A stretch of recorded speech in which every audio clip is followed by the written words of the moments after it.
বন্ধুরা, অনেক সময় দেখা যায় একটা মাত্র কম্পিউটারের একাধিক ইউজার থাকে, সেটা আমাদের বাসায় হোক অথবা অফিসে হোক। এমন হয় যে আমরা অফিসে অফিসিয়াল কাজ করার পাশাপাশি পার্সোনাল কিছু ব্রাউজিং করে থাকি। তো আমার অফিসিয়াল কাজ শেষে অথবা অফিসিয়াল কাজ চলাকালীন সময় আমার বস এসে বলল যে কম্পিউটারটা তাকে ছেড়ে দেওয়ার জন্য। তো আমি আমার ব্রাউজিংটা ক্লোজ করে দিয়ে তাকে কম্পিউটারটা ব্যবহার করার জন্য সুযোগ করে দিলাম। আমি কম্পিউটারে যে ব্রাউজিং করছি ওই ব্রাউজিং হিস্টোরিটা চাইলে আমার বস খুব সহজে দেখে নিতে পারে। এটা আমার প্রাইভেসি ক্ষুণ্ণর অনেক বড় একটা কারণ হয়ে দাঁড়াতে পারে। তো এই সমস্যাটা এড়ানোর জন্য আমি আপনাদের আজকে একটা ট্রিক্স দেখিয়ে দেব। আশা করি ভিডিওটি আপনাদের জন্য অনেক বেশি হেল্পফুল হবে। তো চলুন শুরু করা যাক।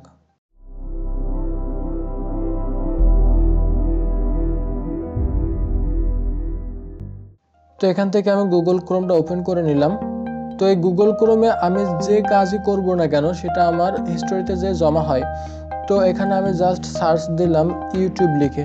তো সার্চ দেওয়ার আগে বলি, দেখেন আমার এখানে টাইম আছে 3:54 PM। তো আমি এখানে সার্চ দিচ্ছি ইউটিউব লিখে, YOUTUBE youtube.com। এটা লিখে সার্চ দেওয়ার পর আমার ইউটিউব পেজটা ওপেন হয়ে যাবে।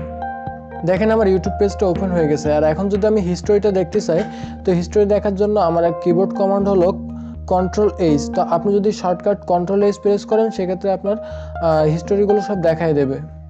আপনি যদি কম্পিউটারের কিবোর্ড থেকে Ctrl+H প্রেস করেন সেক্ষেত্রে আজকে আপনি যে ব্রাউজিংগুলো করছেন সেই হিস্টোরিগুলো জমা হয়ে থাকলে সেই হিস্টোরিগুলো দেখাবে। তো আমি এখান থেকে Ctrl+H প্রেস করলাম। প্রেস করার পর দেখেন আমার এখানে হিস্টোরিটা শো করতেছে। তো এখন দেখেন আজকে আমি 3:54 একবার ইউটিউবটা ব্রাউজ করছি, 17 জানুয়ারি 2019। এখানে দেখেন 3:55, অর্থাৎ একটু আগে যে আমি ইউটিউবটা ব্রাউজিং করছি সেটা আমার এখানে হিস্টোরিতে জমা হয়ে গেছে। এখন আমি যদি প্রাইভেট কোনো ব্রাউজিং করতে চাই যেটার হিস্টোরি এই ব্রাউজিংয়ে জমা হবে না, সেক্ষেত্রে আমাকে ছোট্ট একটা কাজ করতে হবে। কিবোর্ড থেকে Ctrl+Shift+N প্রেস করতে হবে।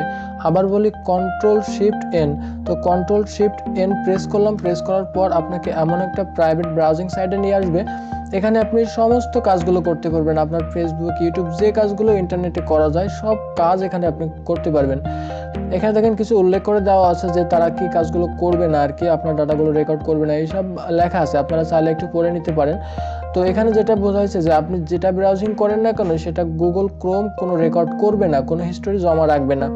তো আমি এখানে এখন লিখতেছি, এখন টাইম দেখেন 3:56 বাজে। তো আমি এখানে লিখতেছি, সাপোজ লিখতেছি যে আবার ইউটিউব লিখি,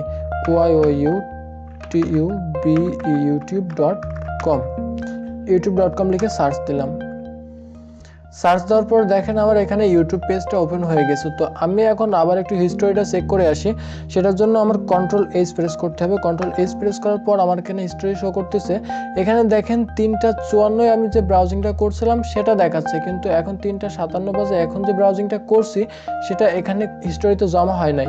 তো আপনারা বিষয়টা বুঝতে পারছেন। আরেকটা বিষয় হলো, এখানে আপনারা গুগল ক্রোম ব্রাউজারের উপরে মাউস পয়েন্টারটা নিয়ে আসার পর এখানে দুইটা সাইট দেখতে পাবেন, একটা আপনার মেইন ব্রাউজার, আরেকটা হচ্ছে আপনার প্রাইভেট ব্রাউজার। তো আপনি প্রাইভেট ব্রাউজারে আসতে চাইলে প্রাইভেট ব্রাউজারে আসতে পারবেন, মেইন ব্রাউজারে আসতে চাইলে মেইন ব্রাউজারে আসতে পারবেন। তো আমি এখান থেকে প্রাইভেট ব্রাউজারটা আসলাম। আসার পর দেখেন এখানে আমি যদি আবার সার্চ দিই facebook.com লিখে, তো এখানে facebook.com ওপেন হয়ে যাবে, FACEBOOK.com। এখানে ফেসবুক পেজটা ওপেন হয়েছে। এখন আপনি যদি চান এখানে পাসওয়ার্ড দিয়ে ইনপুট করতে পারেন, আমি করতেছি না। তো এখন আমি যদি হিস্টোরিটা দেখতে চাই সেক্ষেত্রে আমার Ctrl+H প্রেস করা লাগবে। তো এখান থেকে Ctrl+H প্রেস করলাম। প্রেস করার পর দেখেন আমার এখানে কোনো ফেসবুকের হিস্টোরি জমা হয় নাই। এখন আমি যদি আমার এই ফেসবুকটা আমার মেইন ব্রাউজারে সার্চ দিই, তো দেখেন কি হয়। আমি এখানে এসে সার্চ দিলাম ফেসবুক লিখে, FACEBOOK.com। এখানে এসে আমি facebook.com লিখে সার্চ দিলাম। সার্চ দেওয়ার পর এখন যদি আমি হিস্টোরিটা চেক করি Ctrl+H, সেক্ষেত্রে দেখেন আমার এখানে ফেসবুকটা দেখাবে। বন্ধুরা, আশা করি বিষয়টি বুঝতে পারছেন। যদি ভিডিওটি ভালো লেগে থাকে তাহলে একটা লাইক করবেন, কমেন্টসে আপনার মতামত জানাবেন। আর এই ভিডিও থেকে যদি আপনি উপকৃত হয়ে থাকেন এবং পরবর্তীতে এমন সব ভিডিও পেতে চান তাহলে প্লিজ আমার চ্যানেলটি সাবস্ক্রাইব করে নেবেন।